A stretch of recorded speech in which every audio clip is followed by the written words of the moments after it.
श्रीराम समर्थ. श्रीराम समर्थ. नाम अभिमानाचा नाश करते. दुसऱ्याचे घर जळले हे कळल्यावर एकाने त्यास पत्र लिहिले की भगवंतावर विश्वास ठेवून समाधानात राहावे. पुढे त्याचे स्वतःचे पैसे बँकेत होते, ते बुडाले तेव्हा तो रडू लागला. लोका सांगे ब्रह्मज्ञान, आपण कोरडे पाषाण असे नसावे. जे आपण दुसऱ्यास सांगतो तेच आपण आपणास सांगावे. माझे कर्तेपण मेल्याशिवाय भगवंत प्रसन्न होणार नाही. प्रत्येक कर्माचे वेळेस त्याचे स्मरण करूया. नफ्याचे वेळी अभिमान उत्पन्न होतो, तोट्याचे वेळी दैव आठवते. म्हणून दोन्ही प्रसंगी कर्तेपण नसावे. देवाच्या हातात मी बाहुलीप्रमाणे आहे असे मानावे. खोटे कर्तेपण घेतल्यामुळे खरे रडावे लागते. लहान अर्भकाप्रमाणे निरभिमान असावे. मनुष्याच्या हाती काही नाही, सर्व रामाचे हाती आहे. यश देणे न देणे तुझ्या हाती आहे असे म्हणून रामात शरण जावे. जगात अनेक शोध लागतायत. त्यात शरीर सुखभोगाच्या साधनांचे शोध जास्त आहेत.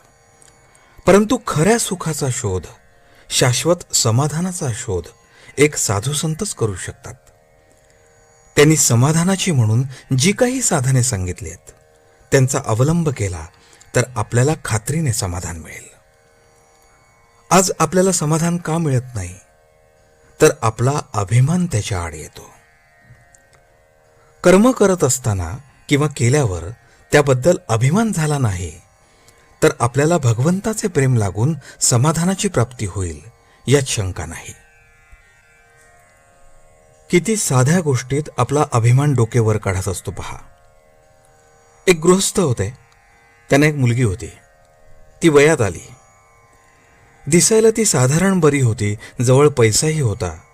परंतु त्या मुलीचे लग्न 5-6 वर्षे कुठेही जमू शकले नाही. पुढे तिचे लग्न झाल्यावर तो म्हणाला, माझ्या मुलीचे लग्न मी थाटात करून टाकले.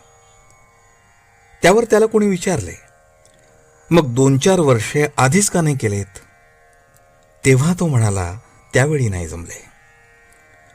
मग आता जमले म्हण की, मी केले असे कशाला म्हणतोस? असो, अभिमान घालवायला भगवंताला मनापासून शरण जाणे हा उपाय साधू संतांनी स्वतः अनुभवून सांगितलाय. एकदा माणूस एखाद्या घराण्याला दत्तक गेला की त्याच्या मुलाला त्या घराण्याचे नाव लावण्यासाठी पुन्हा दत्तक जावे लागत नाही. तसेच एकदा रामाच्या पायावर डोके ठेवून, रामा मी तुझा झालो आणि तू माझा झालास असे अनन्यतेने म्हटल्यावर त्यापुढे होणारे आपले प्रत्येक कर्म हे त्याचेच होईल. ते त्याला अर्पण करण्याची जरुरी नाही. म्हणून होईल ते कर्म त्याचेच मानावे. कोणतेही कर्म अर्पण केले असताना अर्पण करणारा उरतोच, तर तसे न व्हावे. आजचे बोधवचन. सत्कर्माने अभिमान मरत नाही, भगवन नामाने आणि सत्संगतीने तो मरतो. जानकी जीवन स्मरण. जय जय राम.